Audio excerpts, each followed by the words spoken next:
All right. Welcome to Audrey's reading area. Don't forget to smash that subscribe button. And you can even punch that notification tab so you can be notified every time I upload videos to Audrey's reading area. All right. I have another fun and exciting book that I'll be reading to you. This is the third story in this book right here. Track Stars, Thomas and Friends. Track Stars. 3 Thomas and Friends stories. And this book is a Random House New York book. It's a Random House picture back book. And photographs were taken by Terry Palone and Terry Permane. All right. So the name of this story is Percy's Big Mistake. Percy's Big Mistake. Yeah. All right. So let's see what Percy's mistake was. It says, Percy is a little green, little green engine who can shunt and pull. Yeah. He pulls both passengers and freight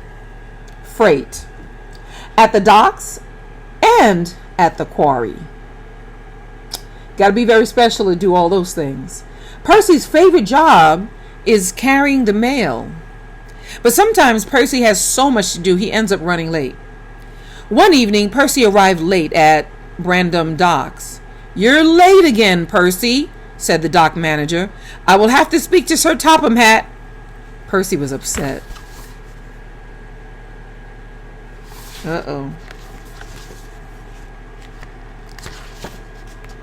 Percy returned to Tidmouth Sheds. The other engines were already asleep. Then Percy heard voices on the other side of the sheds. It was Sir Topham Hatt, and he was talking to Percy's driver. Percy tried not to listen, but he couldn't help himself.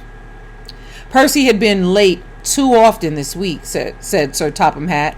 He must go to the scraps yard tomorrow. "Sir Topham Hatt wants to scrap me?" gasped Percy. Percy worried all night long. The next morning the sun shone and the birds sang, but Percy was too upset to notice. Look at him, he's so upset. "Sir Topham Hatt wants to scrap me," he cried, "and all because I was late." "Sir Topham Hatt wouldn't scrap a really useful engine," said Thomas. "And you, Percy, are a really useful engine." Percy felt better until he noticed the time. "I'm going to be late," he cried. "I'm going to be late. Uh-oh."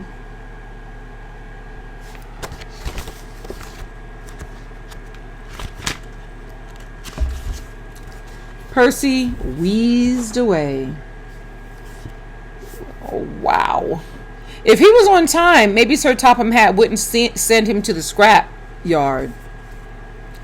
Percy's first job was collecting pipes from Brandon Docks. But when he arrived, Cranky was still unloading.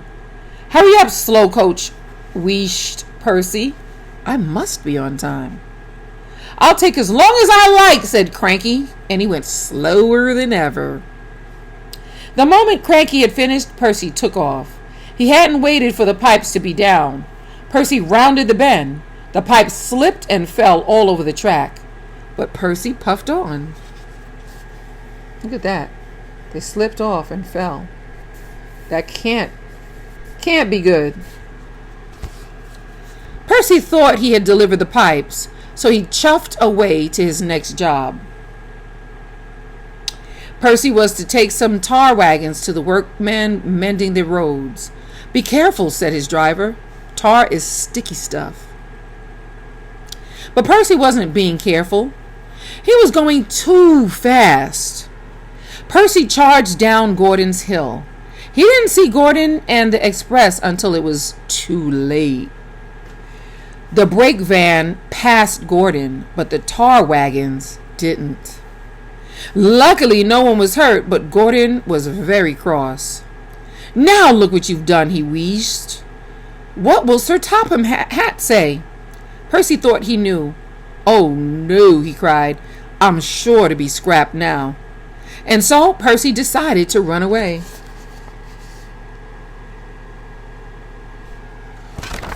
Uh-oh. Harvey was clearing away the tar wagons when Sir Topham Hatt arrived aboard Thomas. "Where is Percy?" he said. "He has caused confusion and delay." Gordon didn't know. "He just left very quickly, sir." "He heard you at the shed, sir," said Thomas. "He thought you were sending him to be scrapped." I think I need a word with Percy," said Sir Topham Hatt. "You must all help me find him." And so everyone looked for Percy. They searched high and they searched low. They looked to and they looked fro. But they couldn't see Percy anywhere. "What's to become of me?" Percy whispered. "What's to become of me?" But there was no one around to hear. Percy looked very small and felt very lonely. Thomas and Sir Topham Hatt were looking for Percy on Thomas's branch line. Thomas suddenly had an idea. "I think I know where Percy is, sir." And he puffed back to Tidmouth's sheds as fast as he could. The sheds were very quiet as Thomas rolled into the engine berths. "Percy?" called Sir Topham Hatt. "Are you there?" "Please don't scrap me, sir," he said. "I didn't mean to be late or cause trouble." "Scrap you?" boomed Topham Hatt. "Why, the very thought of it. Not. And Sir Topham Hatt told Percy what he had really said. "I told your driver you had been working too hard, and that was why you were late. I had decided that after taking some scrap to the smelters, you were to carry the mail all week." Percy was as happy as he could ever been. "Do you really mean it, sir?" puffed Percy proudly. "The mail for a whole week?" "Thank you, sir." Percy couldn't stop himself tooting for joy. Thomas tooted too. It was good to have his friend back.